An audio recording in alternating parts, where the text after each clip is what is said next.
My name's Alison, and I just finished my first surrogacy journey. And ever since, I've been getting a ton of questions. The one thing that I get asked about all the time is the requirements of becoming a surrogate.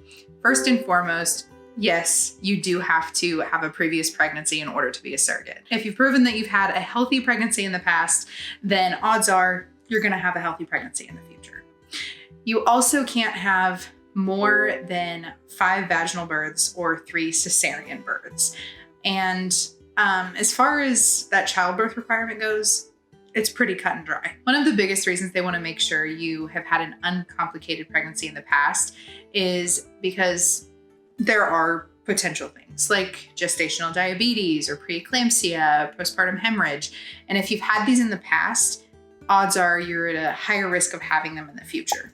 I am a way different person now than I was whenever I had my daughter. And not just because I'm a few years older, but also because being a parent, you learn that you are responsible for another human being and that you can't always put yourself first. And I feel like when being a surrogate, you have to understand that you're making that sacrifice, but for somebody else. For me, that's never really been a big ask. I love being pregnant and I love helping people. And I'm sure you're wondering, man, I don't know how you could just get pregnant and then give that baby away. But it's not like that. That's one of the things that I hear the most whenever I tell somebody I was a surrogate. And the thing is, that's not my baby. I have a 7-year-old of my own. And whenever I was pregnant with her, I knew she was my baby. I was getting a nursery ready, I was picking out a name, all of the things that you do whenever you're having a baby. But whenever you're a surrogate, you're not doing all of those additional things. It's kind of like you're just living your normal life. You happen to be pregnant. And for me, having a good relationship with the intended parents meant that every time that something happened with the baby, I was FaceTiming them, calling them, sending them pictures and videos of my belly whenever the baby was moving around.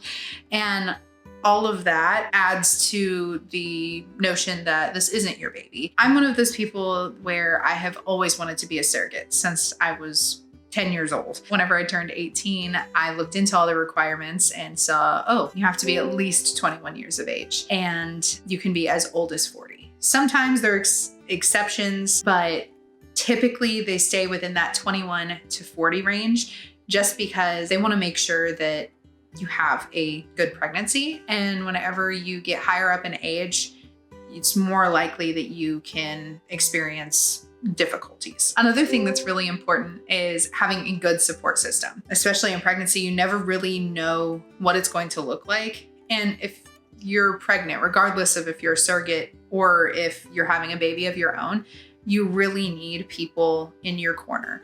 There's a saying, it takes a village. It truly does. I have a very big support system. I had both of my parents who were kind of skeptical of surrogacy at first. I had my wife, my twin sisters to help me through doctor's appointments, ultrasounds, even the shots, because I'm terrified of needles. So having somebody there for you, not only for all the big stuff, but even to help you whenever you're just having a bad day and you need somebody to cry to, is so important. Another part of the process is they want to make sure that you are financially stable, financially independent. So what this means is that you're not using any type of government assistance.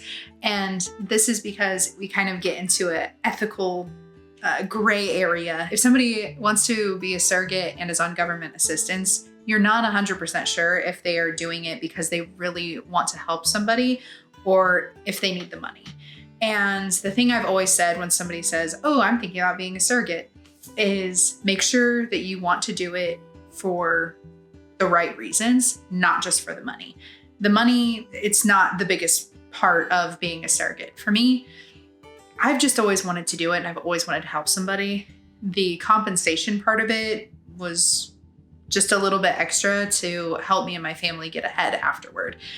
It's not something that they want you relying on to pay your bills and keep the lights on in your house. Depending on what clinic you go with, they're going to have their own set of specific requirements. And one of the things that varies the most I've noticed through fertility clinics is BMI. Some clinics want you under 30, some want you under 32, and others go even higher. I have friends who did IVF and they went through fertility clinics and they had fairly high BMIs. So don't let that stop you before reaching out to see if you even qualify, because a BMI is not the end all be all. And sometimes they do make exceptions. And I think this goes without saying, but also if you want to be a surrogate, no smoking, no alcohol. I don't feel like there's a lot that I need to say there other than just they want a healthy gestational carrier, and the healthiest people don't smoke, and you cannot drink while you're pregnant. I grew up relatively healthy, always ate a lot of fruits, vegetables, protein, all of that. But I started exercising and really focusing on what type of foods I was eating, because I wanted to make sure that whenever I did get pregnant, that I already had healthy habits built. I was like, okay, I'm growing somebody else's child. And for me, I wanted to make sure that the baby that I popped out for this couple was perfect in every way, shape, or form, and that I did everything that I could in my power to give them a extremely healthy baby. Another thing is you cannot have any felony convictions. You are a stranger to these people that you're going to have a baby for most of the time. And I know that if I was picking somebody to carry my baby, that is something that would probably be important to me as well. It's a very long process when you're becoming a surrogate. I think in total it took 6 to 9 months to get fully approved for me in my situation. And I was on top of it. As soon as they said they needed something, I went out and did it as soon as I possibly could. One of those things is a psych evaluation and just mental health preparedness overall. So one of the things that they say is they recommend you not be on any antidepressants or anti-anxiety meds for 6 months to a year. And again, this varies, but that's because they want to make sure that you are in the right headspace. For me, I had postpartum depression with my daughter, didn't have it at all with the surrogacy pregnancy. And I think a lot of that had to do with the fact that I was in therapy before I got pregnant and during my pregnancy. Now, if you are currently on antidepressants, but you really want to be a surrogate, don't hesitate to reach out to an agency like the one I used, American Surrogacy, because it's going to take you time to get through this approval process anyway. So you can easily wean yourself off of whatever medication if you're ready while going through all of the steps of approval. One of the perks about surrogacy, in my opinion, was travel. Depending on the family that you go with, their clinic could be somewhere not local to you and where you're located. For me, our clinic was in North Carolina. And so I did have to make sure that I had childcare figured out and I was okay to get on a plane.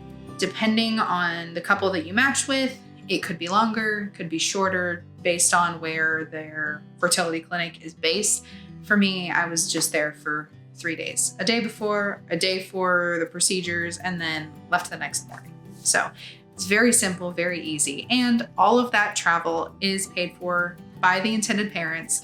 And the cool thing that I didn't know initially is you're also given meal stipends and things like that while you're traveling. And they will also pay for lost wages if you have to take time off work in order to go to the fertility clinic. As a surrogate, it is so important to have good communication with not only your agency, but also the intended parents. Whenever I was going into my surrogacy journey, it was really important for me that I was matched with a couple that we could have one-on-one communication. Other people prefer a more transactional approach, but for me, I am very relationship oriented. And I wanted this to be a journey with the intended parents, not something that I was doing by myself. And so it's very important that you take time out of your day to talk to the intended parents, because at the end of the day, you're having their baby. And as a parent, which you have to be a surrogate, you'd want to know everything that was going on with your child throughout the day too. This also means being responsive and communicating what happens at doctor's appointments.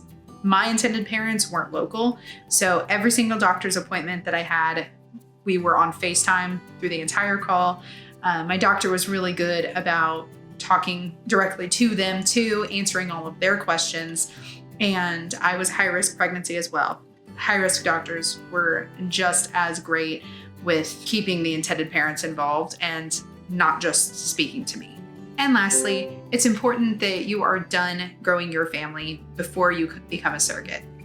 For me, I was completely done having children. I thought maybe I would adopt in the future, but I didn't want to have another child for myself. And that's why I became a surrogate. But it's really important that you are done having children because there are potential complications like loss of reproductive organs like your ovaries, fallopian tubes, and even uterus. And I know these are scary things that a lot of people don't like to talk about, but it's very important that you talk about them with your spouse or your partner before going into surrogacy to make sure this is a decision that you guys can make together and that you're okay with whatever potential outcome could come from it. I know I talked about a lot of things in this video, but if you're still curious about what surrogacy could look like for you, and if you'd even qualify, go to americansurrogacy.com and there is a small form that you can fill out and see if you qualify to be a surrogate today. And if you liked this video, like, subscribe, and we will see you in the next video.